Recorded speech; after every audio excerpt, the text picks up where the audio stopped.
Hey, welcome back to the podcast. I'm Mike, and if you're on YouTube, you see Clayton is here with me, and you've already known that he's our guest today because you can read, and it's the episode title. As we explore coaches from literally around the world, every once in a while, I like to highlight some of my favorite people, which are our teammates here at Gill Athletics. And today, I've got a good one. I don't even know. Have you done your 1 year? No, sir. This guy isn't even got, I've got 16 years here. We're on a 16-to-1 ratio here. So I've done 16, and my man Clayton Turner has had not even one, but let me tell you what, he's affecting business way more than I did in my first year. So help me welcome today's guest, the wise, the wonderful Mr. Clayton Turner. Clayton, how are you, sir? Good. How you doing? Man, I say this a lot on the podcast, but I have the best job in the world. You get to experience it. You see it a lot. But I get to interview and talk to coaches around the world, and just amazing ones. We've had Lonnie Green, the head coach at Kentucky, on here recently. Adam Kedge, an amazing high school coach out in Albuquerque, New Mexico. And honestly, I think you're teammate number 4 that we've had on the podcast. I really enjoy these.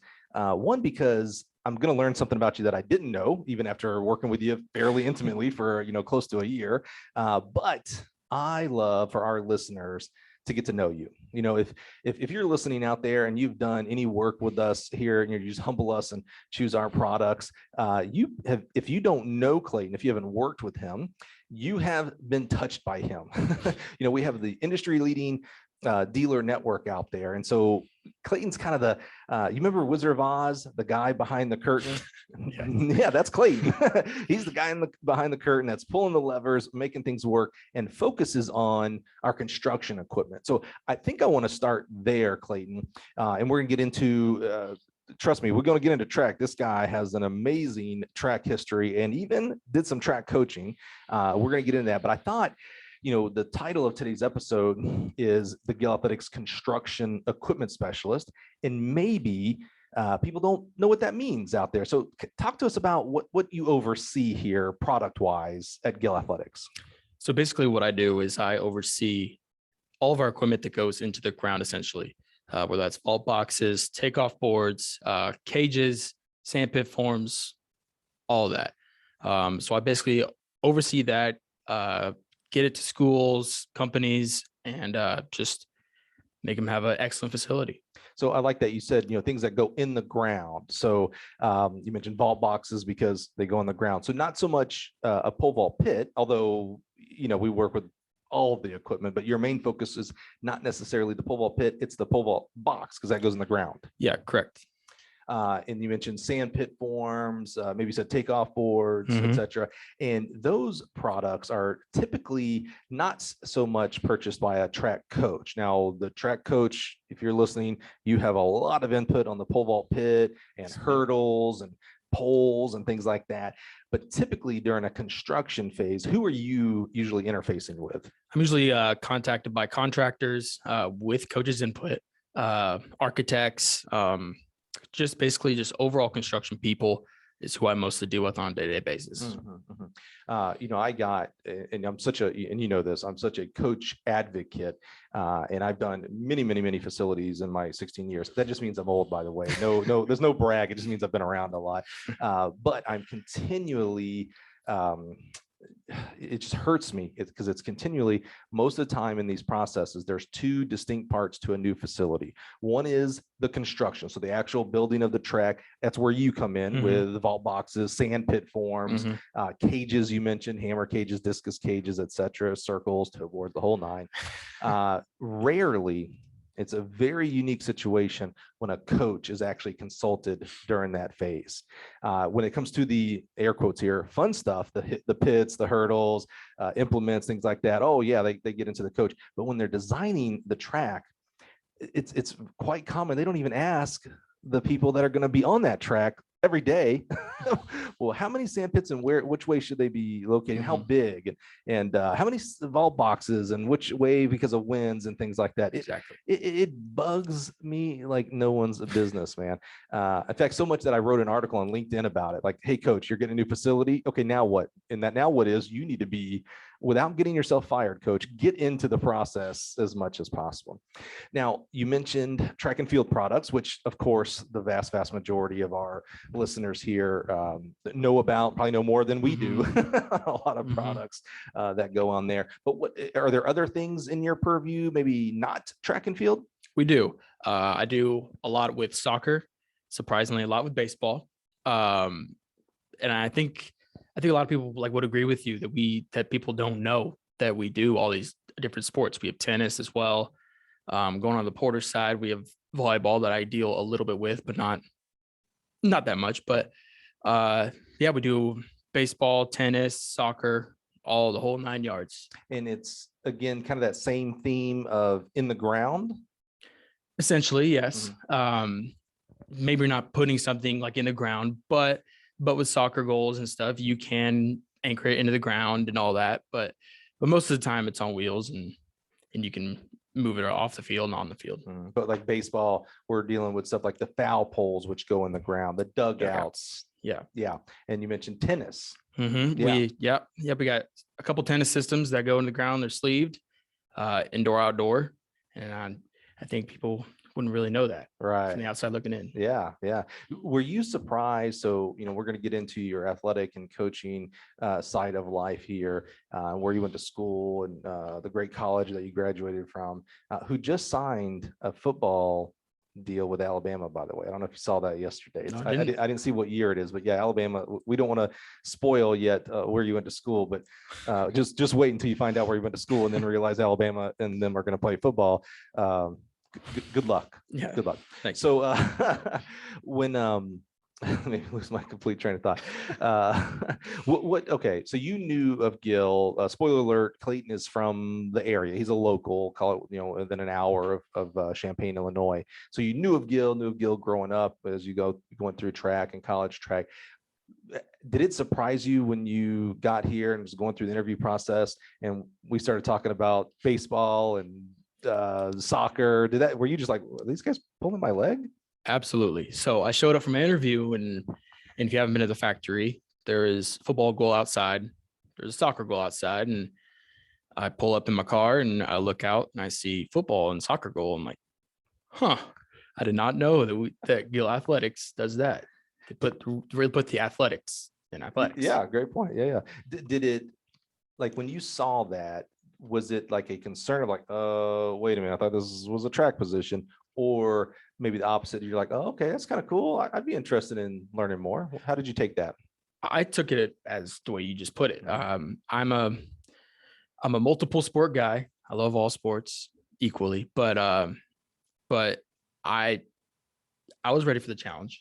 I didn't know enough about goals and all that good stuff, but I knew how to play the game, just not what we used to play the game.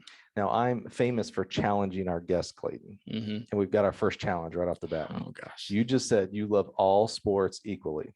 Yes. So you watch as much cricket on TV as you do football because you love it equally? It feels televised. Absolutely. It's televised a lot, sir. Not with my package. Yeah, there you go. I got the ESPN Ocho. You got it on there. Exactly. I hear you.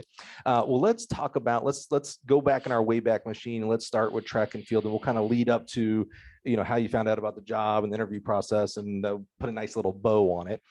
So talk to us about, were you a track athlete and any other sports? What'd you do in high school? High school, I was a 4-sport athlete for 3 years.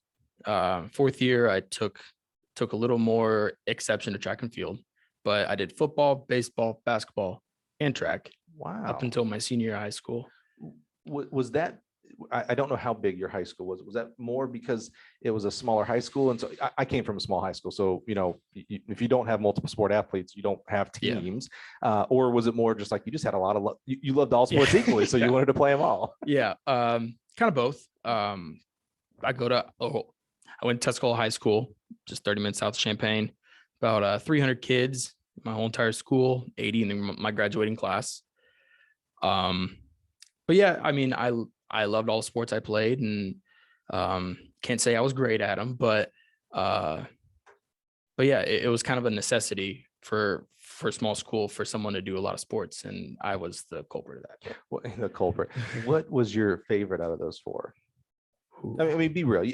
don't let any pressure that you Oh, work yeah. for a track company make it that. Was there one that you're like, man, if only I'd have been 6'4" and 300, I'd have done more in this sport or whatever? Well, my first love ever was basketball. First, Really? See, I yeah, told you I was going to learn something. yeah. I thought you were going to say football. I love that it was basketball. I That's cool. love basketball and basketball Yeah. trivia. Hmm. Yeah, it's So you it's wouldn't tell looking at. yeah, I was at it. shocked when you said basketball. Yeah. Was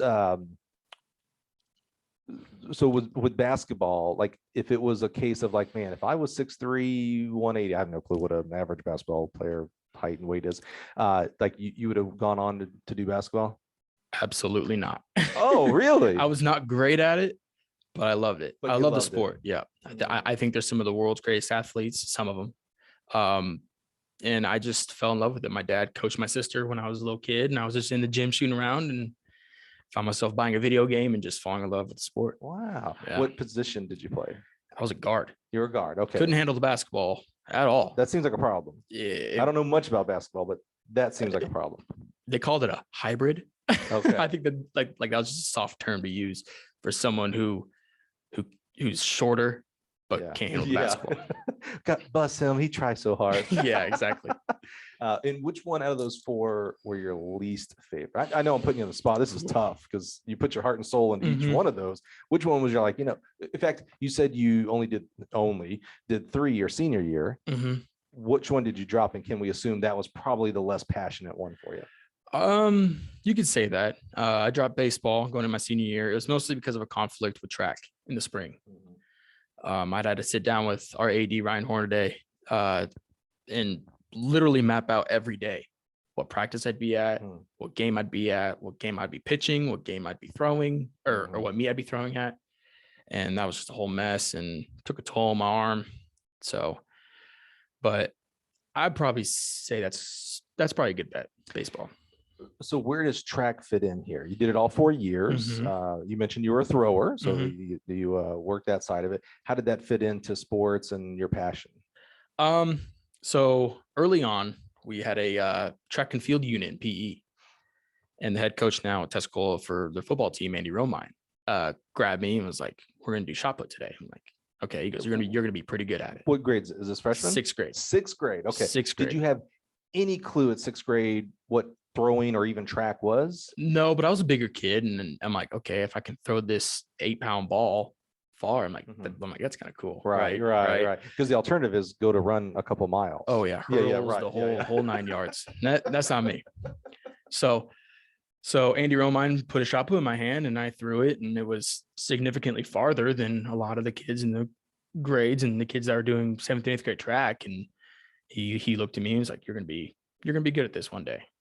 And I filed that back in the memory and went to state a couple times when I was a young kid. Didn't do much, but I ended up liking it a lot. Do you remember? Excuse me. Do you remember that first throw, or maybe that first practice? And like, what was the feeling? Was it just like in awe? Because you had to have while you were immediately good. But you still had to struggle. It's a first time skill. So it had to be like, oh man, I hurt my elbow because I did this or something like that. But do you remember that feeling of whether it was like, oh my, I found out who I am? Yeah. Or was it just more of like, okay, I'm an athlete. This is just another thing I'll do. And eventually you got real good, which we'll discuss. First of all, it was ugly. So I could just imagine the whole shuffle and throwing. Yeah. So yeah. It was ugly, but I remember exactly what I threw that day. It was 29-9. Wow. I was like a 5th or 6th grade kid. I think it might have been 5th grade. You remember that? Yeah. I mean, that means pretty impactful. And Coach Romine knows this day what I threw too. So wow. Yeah. So it became, did it become a challenge of like, okay, I threw 29, which is 29-9. Yeah. Okay, how do I get to 30? And then how do I get to 40? And how do I get how do I get to the Olympics now? Yeah. Yeah. Yeah. When you're that young, you don't really focus too much on all the little like nuances of throwing. So it's a lot of just manning it out there for a young kid. So right. So yeah. Did you immediately go and start watching YouTube videos or anything like that, or was it still just okay, it's practice time, that's when I'll focus on it?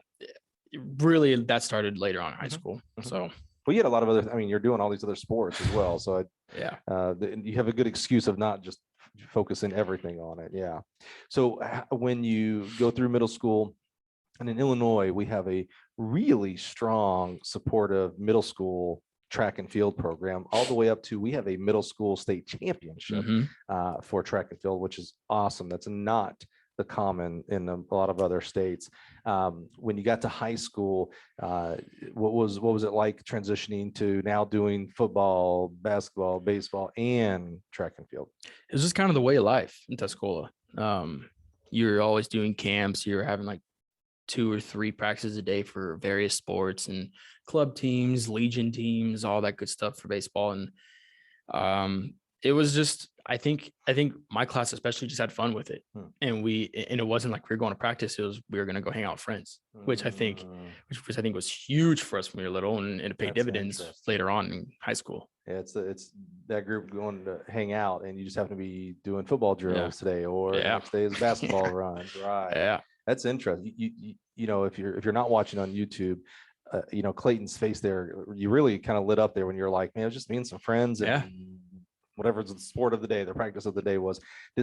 As you look back on it now, you know, one of the things that you have today that you didn't have then is perspective. Like you can look back and be like, oh, you know, this was not as bad as I thought it was, or this actually wasn't as great as I thought it was. When you look back on that time with friends, was that a big driver for your athletic career moving forward? Yeah, I would definitely say so. Dropping that fourth sport my senior year was tough because I was losing a lot of my friends did baseball as opposed to track. Right.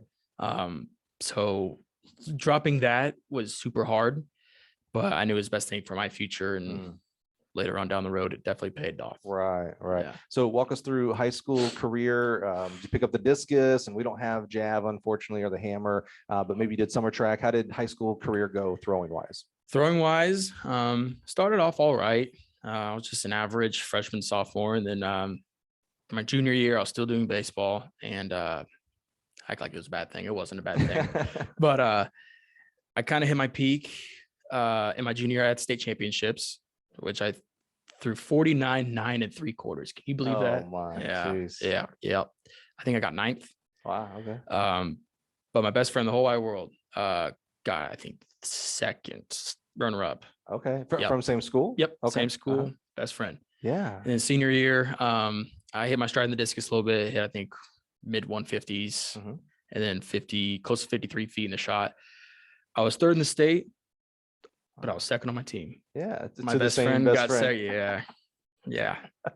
How did that, going back to that junior year, you got 9th, your best friend got 2nd. You know, there's a lot of forks in the road in our lives that we make decisions on, and we don't think about how important they are necessarily in the moment. But sometimes we can look back at them and realize, wow, thank goodness I didn't go this way, that I chose to go this way. So 2nd on your team, and maybe the best friend plays into it, but your teammate gets 2nd, you get 9th. You know, some people could have taken that as, well, what am I doing? I'm not even the best on my team. Let's just go play baseball. You know, because track, that's one of the goods and bads about track, is it's very individual. Like, you know where you stand on your team and state.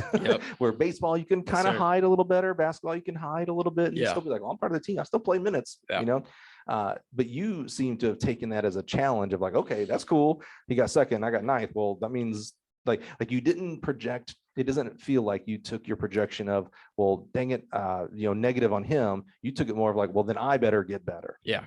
Oh, definitely. And definitely helps having your best friend there, because we would go back and forth on what we're doing and all that good stuff. There's an article about us in the Decatur Herald. Yeah. About us watching Pitch Perfect together. And the baseball movie. Yeah. And then no, it was a like a little sing-along the musical. Movie. Musical movie. Okay. Right. And the paper call is like, hey, what are you guys doing? And it's like, watching Pitch Perfect. You know, there's some things you just don't tell reporters or record, just like you are now. Authenticity. There you go.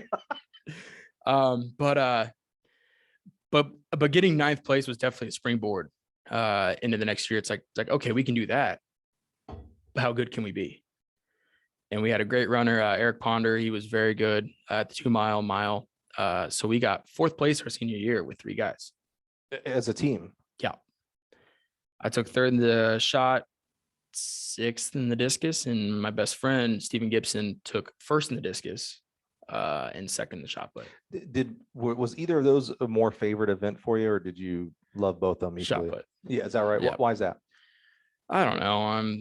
I have really small hands, so it's hard for me to hold the discus, but I just never really got it. And I will go down saying the discus is one of the hardest throwing events, if not the hardest. You just made every javelin coach listening right now be like, "What's I'm crazy?" Javelin would definitely be one or two going back and forth. The good news is you made every discus coach right now. Go, yeah, that's right. Finally, someone stands up for the discus. That's right. Yeah. What did not that this necessarily there's a correlation here, but were you a glider or rotational in the shot put? I was a glider. Okay. And so did that cause some not consternation, but discus, I assume you were rotational in discus. Yeah. Okay. But you weren't getting, and again, making a really bad correlation here, because it's not necessarily that if you're a rotational shot, oh, well, rotational and discus is easier, because it is different footwork, even though you're spinning around, right? So you just had just discus just wasn't. I just never got it. Yeah. Just never got in the groove. That's a good way of putting it. Yeah. And that's fine. Yeah. But I got a little bit better in college. I didn't really focus on it as much, but even tougher in college, going to the 2K discus, I think it's bigger than you think. It ate me alive. Yeah. So stay in high school real quick. What any mentors, coaches, a teacher that was just real instrumental in your development? I already mentioned Andy Romine, but Stan Winky, longtime throws coach at Tuscola. I can't remember last time he didn't have a 50-footer shot putter, 150 discus thrower in high school, which is amazing. Yeah, for sure. Yeah, just the longevity of it and just the athletes that we've put out through Tuscola has just been crazy. What was it about his style or leadership that helped bring you along and kept the love of track and field? Plenty of people fall in love with track as a 6th grader, and by 10th grade they're out because of the lures of basketball or another sport. Did he help stoke that passion for you? Yeah. I think he saw more in us than we saw in ourselves, and that's huge for a young athlete. But he taught us more about the mental side of track and field, which is huge. I'm sure I know, but it was huge for young athletes, the mental side of it all. Because he would take us to like our sectional site, which was like an hour and a half away, just so we can get the feel of it and see it and feel it. Yeah. And just little things like that made us mentally tough. Like we'd have like our man challenges at like the end of practices where we would do like a little game just to make us more mentally sharp and ready. Yeah. I think you hit the nail on the head. I've said this before, the power of a great coach, and really not even the power of a great coach. Let me back up there. The power of a coach, like that specialness of being a coach. You said it exactly, like you nailed it, is they see things in others before that person can see it in themselves. Yeah. Like they can look at different kids and be like, yeah, you can be good here. Like you can contribute. And with that kid maybe like, you're crazy. I can't even spell discus or what, and that coach, coaches, that's kind of the specialness of being a coach, is you're there to pick people up and make them believe in something that they can't believe. But you can, because you've seen it and you see it in them. So I love that for a coach. Yeah. So as you finish out Tuscola, finishing, third as a team at state, that's amazing, with 3 people. We got fourth with 3 people. Fourth with 3. Okay. Yeah. Remember, I'm from Alabama, so numbers, we work together. So you know how I've messed up numbers.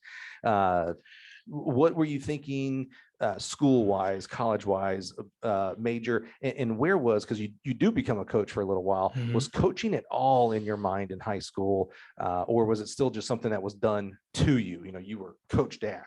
Yeah, and I'll start off with the school, with how that went first. Originally, it was football was going to be the main driver. See, that's why I thought, because I knew this, so that's why I thought when I said what was your favorite, I would have put football down for you, because I knew football was a thought of for the next level. So you were kind of looking at football opportunities first. Oh yeah. And that was the only love I got from any coaches or programs was for football. And I took visits and all that good stuff. And there's a couple of visits that turned from football to track with 2 birds. So were you always, when you were kind of football first, in your mind, were you thinking, oh yeah, but I want to also do track wherever I go? Or was it like, well, football is what's showing me love, so I'm just thinking football right now.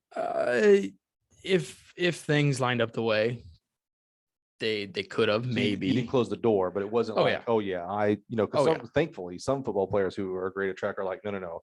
If I'm going to Alabama, you guys got to guarantee that I can also be on that track team. So you just had the door open, not I'm definitely doing both. Yeah. At first. Yeah. And I know how hard it was being a track athlete in college. I couldn't even imagine doing two sports. Oh yeah. It's amazing, isn't it? Yeah. I mean, it really is. Yeah. Like the Texas A&M kid Yeah. freshman who played offensive lineman and threw Foster. He started as a senior, or as the center, Bryce Foster, I think is his name. Yeah, phenomenal, and really started out and got really good in the shot. He was good in high school, but you go to the 16 pounder, you never know what's going to happen.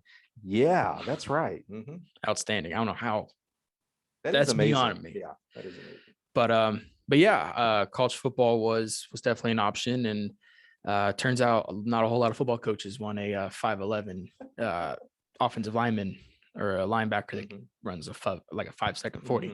So it was quick-lived. I got a couple of looks and offers and all that good stuff, but eventually track came to the forefront. I mean, I had more accolades in football than I ever did in track. Yeah, you were all state. Let's not gloss over. I know this. It's my man here in Illinois, which is a top 10 for sure, and some might argue top 5 football state for high school football, man. So that's bravo. Absolutely. It was 2A out of 8As. So no, man. You know how many 2A players wish they could have been all state? We take a word just and onlys in this podcast. When I talk to coaches and they say I just qualified one for nationals. Yeah. You know how many coaches? Yeah. So you heard this, right? How many times you hear it when we were together at D2, which we're going to talk about that experience for you as well. I'd love to get your feedback on how that was for you here as a teammate. But it was only 2A at the bull crap. You competed against what you competed against, man. So bravo for that. I give a lot of kudos to the team success. We were 1 game away from state championship, lost by 2. So it is what it is, but the accolades were pretty nice. As you were looking at these colleges, deciding what's going to happen between football and or track, etc., what was your mindset academically? What were you thinking about majoring at that point? So my sister was a big driving factor in that. She's more successful probably than I'll ever be. So kudos to her, and I love my sister very much. Taylor, if you're listening. You know she is. Taylor, this ain't the first time I've heard your name. Trust me, my man talks about you. He does love you so much. So, and thank you, Taylor, because, our lives are led by leaders. And so obviously Taylor, whether she thought she was as your sister or not, was obviously an influence and therefore a leader for you in your life. So Taylor, shout out. I don't just shout out track coaches, man. Leadership is leadership is leadership. So Taylor, thank you so much. So how did Taylor affect you academically? Just seeing how successful she was in the business world, I think really drove the night for me to really get into business, like the business side. And I knew being an athlete, or what you could call an athlete. You were an athlete. Half my job, folks, is just boosting people up. I mean, come on. You were an athlete. 100%. Of being an athlete, and I knew I wanted to be on the business side of athletics in whatever capacity that may be. And that's kind of what drove me to doing what I did in college. So where'd you end up choosing? The great old Harvard of the Midwest, Eastern Illinois University. Everybody had a guess in their head when you said they're like, oh, Northwestern or no, Eastern Illinois. It's like, wait a minute, it's Eastern Illinois, which is a great school about 45 minutes south of us. We've enjoyed great relationships with their track coaches, and the Illinois State meet is held there, of course, and just a really, really good school. Absolutely. Not much differently than where I went to school, the real Harvard of the South, Troy University. So you go to Eastern Illinois, and do you play football or I'm gonna say just track? I did track and field. I was a walk-on. I knew I wanted to do a sport in college. I knew football probably wasn't the best avenue for me. And so I know my sister went to Eastern. So I went and visited a couple of times and got a preferred walk-on spot and just walked on there and made my way. See, again, those forks in the road, you easily, because you aren't recruited for a scholarship at Eastern, easily could have said, well, then it's just not for me. They don't want me, then I don't want to work, because it's hard work, as you know.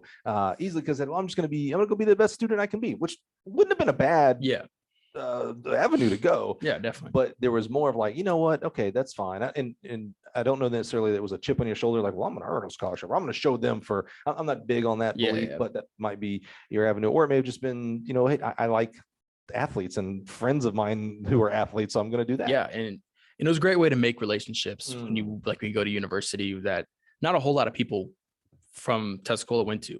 I think there's more now, and thank goodness. Is that right? Yeah. Not as many.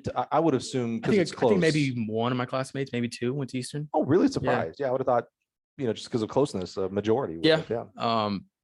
But I went there when enrollment was down, and Mhm. it's back up, and that's great. Mhm. But I just loved having the structure in my life that I had for my whole life doing sports. Mm. So the structure was huge, and I think that really guided me and really helped me out my first year and all the years I went there. I like that you said that. You know, when I coached, specifically when I coached high school way back in the day, you probably weren't even born. What year are you born? 96. Yeah. So when I was coaching high school in 96, so right as you were born, you know, I used to say this a lot in different coaching conventions and stuff. You know, a kid, a 16, 17, 18-year-old kid, 19, 22-year-old kid, young adult, maybe at that point, they probably won't say it out loud. The majority of them won't say it out loud how you just said it there. Because again, you have perspective. Mhm. They crave structure. Yeah. They crave rules. Now, Yeah. they won't tell you, I Mhm. don't like, you know, bedtime's at X, Y, and Z and practice time is, Yeah. but when they're faced with the alternative of like, okay, do whatever you want, that gets old real quick and they don't like that. So I like that you're now able to, because I don't know that you as an 18, 19-year-old kid would have been able to verbalize, oh yeah, Yeah. I like structure. I like practices at X. And then when that's done, I got to go eat because I got a study hall at 7. That's That you can exactly right. verbalize that now. That's Yeah. exactly right. Yeah. So do I need to help you more here? Do I need to, hey, Clayton, you at 4:00, you got to do it. If you're seeing the productivity's down, maybe. Well, spoiler alert, we do not need to have those conversations, my man. You're killing it. You're doing a great job. So you joined the Eastern Illinois track team. I know they've gone through, maybe this is just more recently, different throws coaches. Who was your throws coach, at least to start? Jessica Sommerfeld. Yeah. Oh yeah, Yep. absolutely. No, was she your coach all 4 years? Nope. Yeah. Okay. That was the first coaching change I ever had. Oh. So like, let's say that she was my Right. head coach. Mhm. Tom Akers was the actual head Yeah, coach Tom, at of BIU. course. Love Tom. Yeah, that was my first coaching change ever. How did you react to that? It was all right. Mhm. I mean, it was just another fork in the road, like you say, Mhm. and just a different kind of style, and thank God we meshed. Yeah. So How did, we don't talk X's and O's, but how did the change in coaching, not the coaching change, but you know, college, you're starting for Labor Day instead of February or March in Yeah. high school. You're probably, maybe not, I almost said you're probably lifting more, but you're a football player, but you are doing lifting in that sense. Here's the hardest part I think freshmen have is you start practice, they call it Labor Day. Well, you don't get to compete until usually January, sometime in December. Where in high school, you know, you may start March 1 and you got to meet 2 weeks later. Yeah. So it's like that delayed gratification. Yeah. How did that transition? How did you handle that? Just keeping a vision, just keeping like knowing what your goals are and just reaching them day by day. I knew coming in because I had to go from glide to rotational. Oh yeah. 12 pound to 16 pound, but and I was small. I was like under 200 pounds when I first walked onto that campus. So and mass moves mass. So I was not throwing that shot put very far. F equals MA. Yeah, something like that. But yeah, it was just keeping the vision of where you wanted to be at the end of the season, I think was a real big driver, and just competing with yourself every day. You mentioned goal setting. Are you a big goal setter? I was when I was an athlete. A little bit now since I'm not an athlete, but I'm still lifting weights and all the good stuff, like doing all that. But I like to set some goals. Yeah. We work, here in the business side, we have different goals, different sales numbers you have to hit and different projects that you're working on that we have, goals along the way. How do you think being an athlete and knowing more distance and weightlifting type goals, how has that helped you as you are transitioning to the business world side of it? I would say so, because my world bids are paramount. Oh yeah, right. And putting them out there and being proactive in how you attack it and how you follow up and all that. I think the competitive nature deep down in me comes out in those type of situations. Yeah. Yeah. Great point. When we talk about with Clayton dealing more with contractors and our contractor dealers, much more contract driven. So like where sometimes typically in a pole vault pit or hurdle situation, there could be a hard bid, things like that. And there's a purchase order that will come through a dealer. So you may purchase from one of our great dealers like MF Athletics or BSN Sports or VS Athletics or your preferred Gill Athletics dealer. Same with Clayton, but dealing with contracts because we're talking about construction. So you've got a lot of dates that you have to hit, that you've got to help the factory get this part of the order out, or we're in trouble because we're part of that schedule. Remember, they're not just building a track, they're building a building, they're getting track surfacing, they're renting equipment to smooth out dirt, all this crazy stuff. Putting stuff in concrete. So you think the structure and goal setting of being a college athlete and a college student, because there's things in there that have to happen academically, have helped you be successful? Because again, guys and gals, ultra successful this first year. My man is killing it. You would not know he hasn't even been here for a year. So you feel like that's helped you with some of the success here this first year? I would say so. Definitely with the structure of like having to have bids in, having a hard date, I think has definitely helped me out. Like being like a workouts at 8 a.m., being at study hall at 5 o'clock, all that good stuff. Like there's deadlines every day for a college athlete, whether they want to know it or not. But yeah, I think it's definitely played a part in it. Surprised there's deadlines at work too in there. You gotta get here on time, and you got bid due dates, and you got people that say, all right, I need an answer by noon. Yeah, it doesn't change just when you do become an athlete. Or get away from being an athlete. So how did that transition? I don't think we've ever explored this. Again, not getting into the X's and O's, but how did that transition from a glider to a rotational in the shot, while also dealing, like you mentioned, the 12-pound to the 16-pound, while also dealing with, I've never done fall practice for shot put, while also dealing with, I'm on my own because I'm college now. I don't have mom or dad to help wake me up or, drive me here, X, Y, and Z. How did that rotational challenge go for you? And 2 new events. Yeah. Was that kind of right off the bat as well? We're going to teach you the hammer and the jab as well. Yeah. Javelin a little bit later because I would hope. But hammer, I'm like your prototypical body style for a hammer guy. I have pretty long arms for how stocky I am, and but I hurt my back my freshman year, and I just never really got in the groove of it. But no, switching over from glide rotational, I think most coaches say it takes like 2.5 years for you to really get it and really get in like in your own rhythm. Man, it took me forever. Yeah, it took me forever. Yeah. And we had a little mock meet first day on campus. Little mock meet. First day? First day, full throws, not sprints, but throws. It was like, okay, that's what I'm saying. Like in September. Yeah. It's like, okay, let's see how much you've done over the summer. Wow. And I had to spin, and I threw like 34 feet. Did you even have a 16-pounder over summer? No. Yeah. So that was the first. So the mock meet was 16. Yeah, you had to be like, oh man, did I make a mistake here? And I think coaches might have thought, did I make a mistake here too? just Coach Sorfield's like, oh boy. I have the video of it. I'll show you later. Good coach. I don't know that I'm this good of a coach.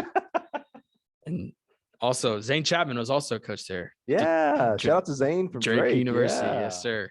And was he an athlete or? He was an athlete at EIU, did his master's there, I believe, and then was a volunteer coach after. Because as soon as he left the track program, I came in. Okay, so we didn't really overlap, but but we did overlap as far as him being a coach. Yeah, so he was there. So he was watching you struggle. Yeah. But shout out to Zane. He saw something that no one else saw. Yeah. So he didn't just automatically go, look, man, being a student's not just bad, just being an only student. Yeah. I don't know what he saw. Maybe he could tell you, but yeah, he kept the fire in me that I didn't know what was in there. So how did it go? Obviously it got a little better because you at least stuck with it. Yeah. How did it go? How long did you have Coach Summerfield, and who was the next coach? I had her for 4 years. Yeah. Okay. 4 years. That's good. Consistency is good. Yep. I had a red shirt one of those years. So, and then I got my redshirt year back, and then we had a coaching change. So I had her for 4 years, and it was a good 4 years. Yeah. Did you stay with a business degree? I did. Yeah.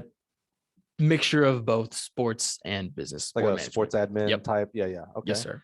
Yeah. And so as you go into your senior year, and this is really phenomenal to me, again, I admonish you about saying, it was only 2A, that doesn't matter. So you don't get to say it's only Eastern or it's only whatever the Yeah. Ohio Valley. Talk about the success you had your senior year. So what did we start out that mock meet 39? It was like 34, 35. 30. Okay, I was just Yeah, gonna call it 30. It was something not good. 30 no, feet. like 10 meters. Yeah, 10 meters. There you go. 33 roughly, right? The first day on campus. How did senior year go and end for you? It started out with a bang, and I got to 11th, I think, on the EIU all-time list in the shot. Yeah. As a senior, but outdoors I was a junior, and we ended the season with being conference champion in the shot in the OVC. Yeah, you won a Division I conference championship, my man. In the pouring rain. It was pouring buckets. I mean, you had to know I was going to bring this up because this is Yeah. so impressive. He showed me the picture of the competition, and he's right. There's rain everywhere. It was amazing. But my man went from throwing 10 meters, 33 feet roughly, the first day on campus. Persevered. To me, that's the most important part of the story. Because again, there's so many milestones where you could have been just like, all right, it's not for everybody. Not everybody gets to go on and do college track, right? Yeah. I gave it my shot and I move on. Yeah. But you didn't. You kept working at it, and you win the Ohio Valley, right? Yeah. Ohio Valley shot put conference champion. Wow. Yeah. You know what I've never done? I've never. That's amazing. What did that feel like? Well, little to backtrack a little bit. Okay. At the conference meeting when it was pouring down rain, I was leading through 3 throws, and then the final throws came up, and the 6th throw came up, and found myself in 3rd place for the final throw. And you're the last to throw. Yeah, correct, because I won the prelims, I guess. So I had to throw a lifetime best in the pouring down rain. When did they make the movie of this? Holy cow! Yeah. And I remember standing there on the side, about to go up for my 6th and final throw, and Coach Brenton Emanuel, the GOAT, Brenton Emanuel, he looked at me, didn't look at me. He just looked straight forward and said, "I thought you said you're going to win me a championship." And I was like, "Oh, okay." So it's like that. So went through, and I don't know what happened. I saw it go past this little red line they had out there, and I'm like, okay, that looks farther than anybody else has thrown today. So then I freaked out, and our photographer got some pretty cool pictures of it. So you didn't have that. Like, I'm thinking about when Ryan Krauser set the world record. I distinctly remember it was amazing. He threw it, and as he's finishing out the rotation at the end, so his back is towards the sector. Yeah, he puts his hands up in the air. That's awesome. Like he knew it. He just knew, and again, he's done this for so long. He knows what thing feels like coming off of his hand, where he wants it, where it happens normally, things like that. And he had his hands in the air. Maybe it was the Olympics for the gold. I just remember it was the throw, and it was like the Babe Ruth calling your shot. Like he turned around and hadn't seen it. Still was in the air. There's an amazing picture of that, by the way, somewhere on the internet. And like he felt it. You didn't have that. You didn't have that when you release. You're like, oh, I just won a conference champion. You're just like, okay, that felt good. I did the right things. Well, so he has a lot more time to do that when the shot puts in the air than I do. That thing's flying a lot farther. Great point. Yeah. Hey, and by the way, sorry, real positive host. Shout out to Ryan Krauser. Go check out his YouTube channel. Just go to YouTube and search Ryan Krauser shot put or something like that. He is giving some really cool behind the scenes looks at his training. He built his own shot put circle out in his ranch that he has there. Some cool fit. He does a lot of cool fishing stuff as well. But really, go check out Ryan Krauser's YouTube channel. Well, one day maybe Clayton will have his own YouTube channel. Who knows? But you're right. He has a lot of time. That's fair. Yeah. When you're throwing 23, 24, 25. I mean, it's ridiculous what he's doing. But but you didn't have that feel of like as you release like, oh, I got it. I got a hold of one. I did to a degree. Besides Brenton's voice in my head, nagging me on to go get him a championship. I was thinking the whole time that I just need to just stay on bounce and just nail the front, get my hand over the toe board because I've been falling away from it a little bit. And I knew I went over the toe board and felt my hand extend all the way. I'm like, yep, that's it. So it landed past the red line. So at Yeah, that point, you still don't know you won, but you know, like, oh, I'm okay, like, that's big. I got a shot Yeah. because that thing went far. When they measure it and say the number, and you know your brain connects that it's the farthest and it's a PR. Yeah. What does that feel like? So I didn't even hear what it was. I knew I won. Oh wow. Yeah, I was freaking out before it even. Yeah. Well, the So first you had person. an idea that it. Yeah, and the first person to greet me after it landed was my best friend from high school who threw at Belmont. No. Swear, and there's a picture of it. It's great. Yeah. Was he competing? Yeah. Wait, so you beat him?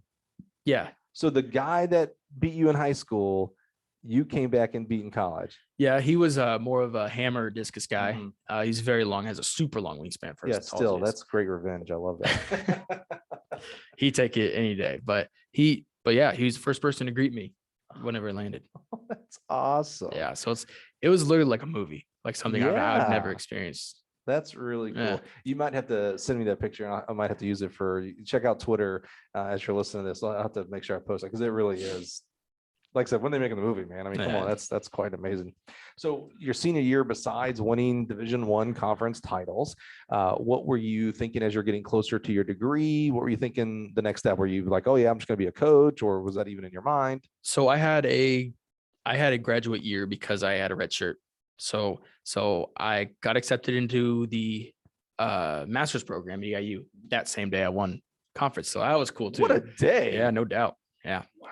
Yeah. So I got accepted in the master's program. Did my year then, which happened to be 2020. So the famous 2020. Yeah. So I was as strong as I've ever been in my life. We had a new coach, knew everything. So I was fully prepared to make like not only like a conference run, but like go on to like regionals. So and who's coaching you throws wise now? Because Jessica is gone. Jessica was gone at the time, and it was Noah Castle, currently at University of Northern Iowa. Yeah. Doing phenomenal there. Shout out Coach Castle. Yeah, who Darius King? He coached Darius. Yeah. Yep. And and they had a discus thrower, Tom. Yeah. So yeah, we bonded very well. We are the same age, 2 weeks apart. Yeah. I got my master's and he just went straight from college into coaching. So the mutual respect, I think, was there. Right. We would bounce stuff off each other all the time. And so yeah, it was a little bit of an experience to have a coach that was literally the same age as you, but it was awesome. And so what did you do? You get your master's degree, you're working on your master's. It's 2020. So I know, we all unfortunately know what happened that year. What's the next step for you professionally? So, I was thinking about using the 6th year to throw because I was literally the strongest I've ever been, best shape I've ever been in my life. But I thought professionally I should probably move on and start doing something a little bit more productive as far as like building resume and all that good stuff. So I became the graduate assistant coach for Eastern in the throws. And how'd that go? Oh, well, I learned a lot. It was a great time. A lot of great athletes coming through there. And it was an experience that I'm glad I had. It's always different. I alluded to this earlier, and I've spoken about this in different interviews, that, coaching when you're an athlete is a selfish endeavor. And what I mean by that is the coach is working with you as an athlete. You're trying to digest everything that's happening to help you become better. That's why I say selfish. It's not a negative. It's you. Whereas a coach, the things that you learn and the things that you are implementing are selfless. You're trying to help someone else and others get better. So how did you transition from that athlete of, okay, every weight I lift, every rep I take is for me to get better, to, oh, okay, now I've got to change that and help these guys and gals get better. It's not about me in that sense anymore. Yeah. And I think the hardest part was trying to put on a professional face when all of your friends, because you just graduated from them being a teammate. Yeah, exactly. That's we've explored that a little bit. That has to be an extremely hard. How did you deal with that? Well, I was kind of a mentor, coach, athlete. So as your junior, senior year. Yeah. And I studied the sport. And I think I put enough good eggs in their head to have good influence. So really that wasn't a problem. I don't think it was ever really like a conversation to have. It was just finding the happy medium of where you can be friendly, but yet still have that authority. And at this point, are you thinking, oh, I'm going to be a coach, this is what I'm going to do? Or were you still like, I'm going to be in the business world, hopefully with sports attached to it in some form or fashion? I will say, I found out that I don't think coaching was my calling. So I mean, and that was a tough pill to swallow. I just feel like coaches have to give literally 100% of their life to that sport, to those athletes, and I just don't think I could have did that. Put all the passion into it that all the coaches do for pennies, by the way. Yeah. And at that point, it's not necessarily about the money, but I just don't think that passion would have been there, and that's what athletes deserve. Yeah, right. That's right. So I like that you had that self-awareness. I've got friends in this game that on their 30th birthday, they're like, yeah, man, I don't have this passion. It's like, man, you've been doing this for call it 10 years at this point. Been great if you'd have known that back as a 22-year-old, 23-year-old. So it's good to have that self-awareness that, man, I love this sport and I love coaches and coaching, but that's not me. That's not who my identity is. And I still do it on the side a little bit. Like there's still some coaches that I've had in the past that are like, hey, what do you think about this? Like high school coaches and all that. So it's not too far away anymore, but it's not the avenue that I wanted to go down. So you go into working, and how did you find out about the Gill athletics position?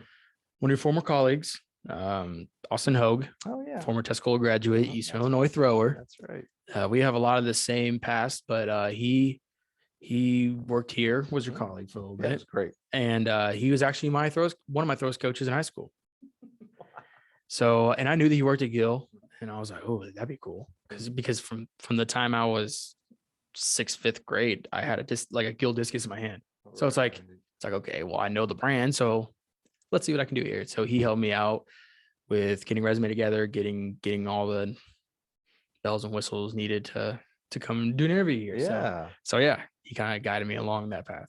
When, most people, rightfully so, don't know what our building even looks like. I mean, you may have an idea of what it's like here. Is it a manufacturer of track and field and other sports equipment? But until you roll up and see the offices, and then of course, I always say on the other side of the wall, the things that we do back there, it's like voodoo magic to me. You could probably wrap your head around it ways better than I can because you're smarter. But I just am amazed when we bring in a stick of steel, cut it, weld it, paint it, and boom, it's a pole vault standard. Like I just like, what in the world? That's beyond me. That's beyond me. Do that. So what did you think, your first time you roll up for your interview? During your interview, one of the first things we do is give you a tour so you can kind of get an idea. So I always like to describe it as like Willy Wonka's chocolate factory for track people. You're just like, man, wow, there's discuses there. Whoa, there's hurdles over there. Whoa. And then for you, you're like, whoa, there's a football goal post. That's odd. Wait, that's a basketball hoop. Oh, okay, it's different. What were you thinking that first tour and you kind of see it all? I think rolling up, I was just like, I still can't believe this is in Champaign. Yeah. Because a lot of people don't realize, well, at least from the area, don't realize that this is in Champaign. Right. And we are one of one here. So, but yeah, that was my first thought rolling up. And then as I'm walking through, it's like, because I remember you pointing out to me something that I sell often, which is a discus form, like a discus ring throws form. And you're like, do you know what that is? I'm like, I have no idea. But now if we went out there, I'm like, okay, that's that. Yeah. Right. But I remember being like, I really don't know anything.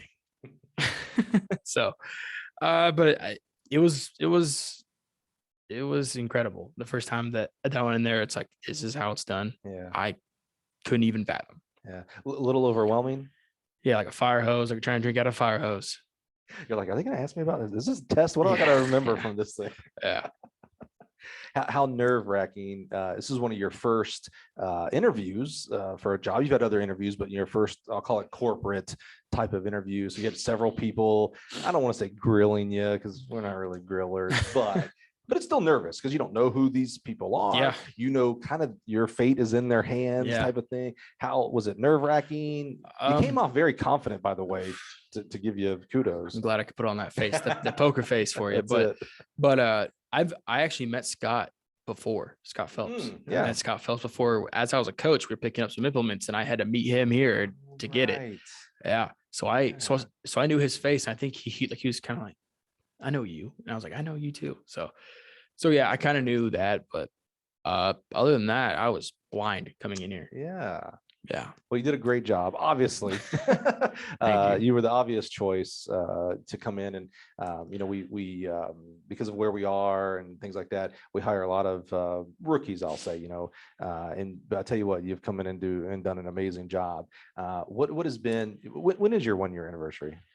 August 23rd. Oh man, so we're still a couple months away. It You're just telling, boggles me. yeah. So you're still, a couple months away from your 1 year anniversary. And I've always said, and we say it kind of corporately here, you really don't know the job until 1 year in, until you've gone through the whole cycle of track season itself. You've got another cycle of construction season, things like that. What you've been a part of some amazing things, indoor and outdoor track national championships. What has been like in this close to 1 year, like your biggest surprise, like positive surprise, like, oh man, I didn't know that I get to talk to this person, or I get to do this event, or anything that sticks out to you? I think being around the NCAA championships and being around all those people, all those like people that maybe see on like social media, who's like throwing super far, running super fast. And it's like, wow, I'm actually like here. Like I wasn't there as an athlete, but I'm there now as a representative for Gill Athletics. So it's just as exciting. Absolutely. You're for those who don't know, Clayton is our representative for the D2 national meet. So he is the one coordinating with the on-site people for the equipment that's going to be needed. And then he's there and he's doing everything from packet pickup to, biz dev activities, etc. He's always over by the throws, by the way. He never goes and watches. He does watch Steeple, I'll give him that. But he ain't watching anything. He's just doing over the throws. Yeah, exactly. What was it like the first D2 championship that you went to? Was at Pitt State? Great facility, great coaching staff. Yeah. Great meet that was there. What was it like? Like, was there like an aha moment? Like maybe the first time the gun cracked, or the first shot put that went out, and it was like, oh my gosh, like I'm here. You have unfettered access, by the way. That's kind of a little bonus of working for Gill. You get to walk wherever you want to watch the meet. Yeah. What was it like that first national championship? Honestly, it really started on practice days, because like I'm still kind of in like the athlete mindset where it's like, okay, I'm gearing up for national championship. I'm like, oh, hold up. I'm gearing up to set up the national championship, not be in it. But I kind of got a little jitters. It's like, okay, this is here. Like, this is big time. And I haven't felt that since I was an athlete. I was like, oh, this is back at it. Yeah. Like we're back at it again. It's like, no, pump the brakes. Yeah. But that was probably the aha moment. Did you have, there's this D1 or bust mentality in the world. And a lot of it is centered around what's on TV for football. So, we see the University of Illinois football team on TV more than we see Western Illinois or Eastern Illinois, et cetera. And those are both Division I schools. So that was a bad example there, but more than we see Illinois Wesleyan, things like that. So were you surprised when you went to the Division II national championship? You come from a D1 world, and while you may not have qualified for nationals, still that was a goal, a set. Like that's what you definitely, I would bet you definitely looked at the Division I national championship results every year in college. You're like, oh, well, those guys throwing, that's what I got. Okay, let's go get it. Check every day, every Sunday. Check. So when you got to D2, did you go in and be honest, did you go in thinking like, okay, I was D2, it's not D1, but then come out with like, oh my gosh, like these men and women are amazing?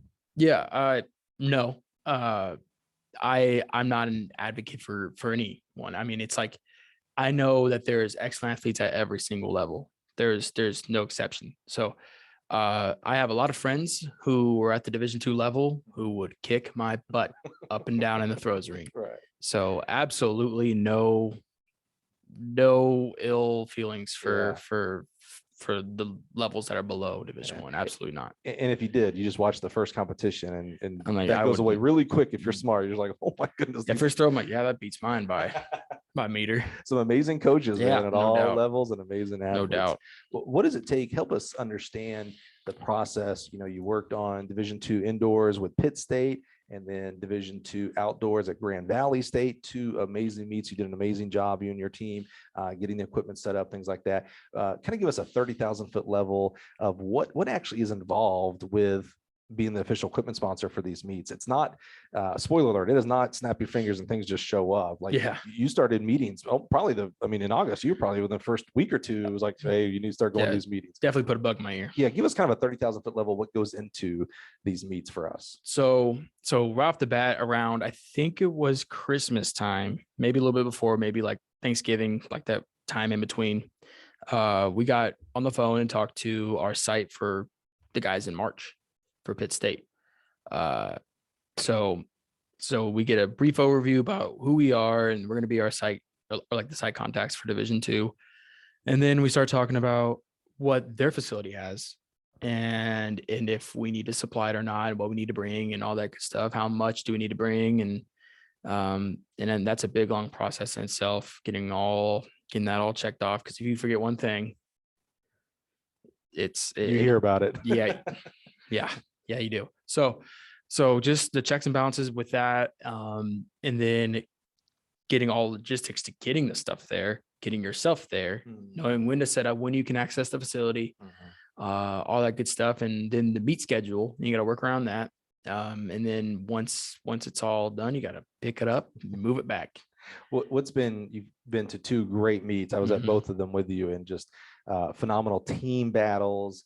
Again, the coaches are just, first class. It's really unbelievable on the Division II level.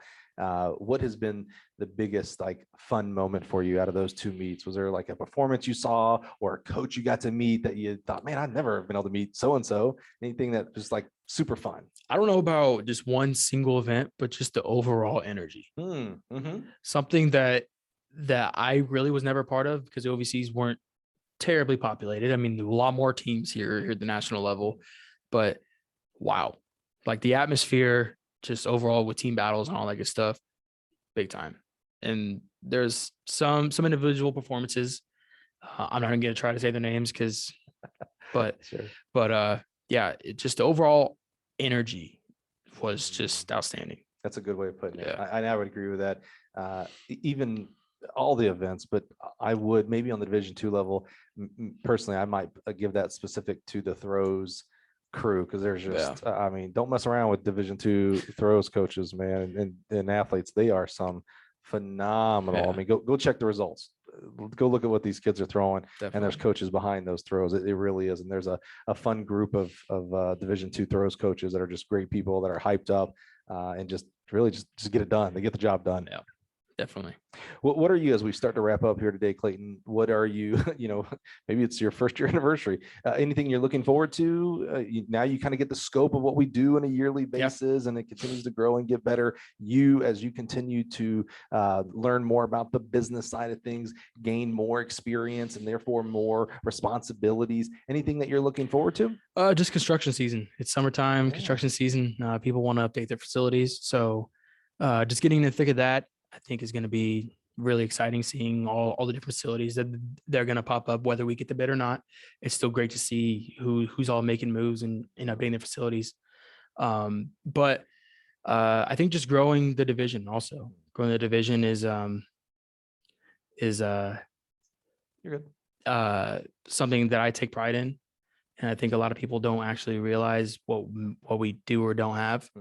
As far as the other sports are concerned. So I think growing the division that way and just seeing it blossom into something special. Well, you're doing a lot special, my man. And maybe before I just lay my accolades on you, because you deserve it. A lot of people know me through this podcast and through, I'm an old man. So a lot of people know me just because I'm old, and I know a lot of people.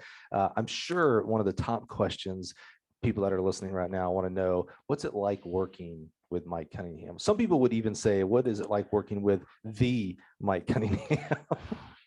Now, I have all rights to edit this response, folks. So this was not rehearsed. He had no clue I was asking that. So, but truthfully, and not me, let's be real here. What's it like working with this team? We've got some just A1 first class world champion people here.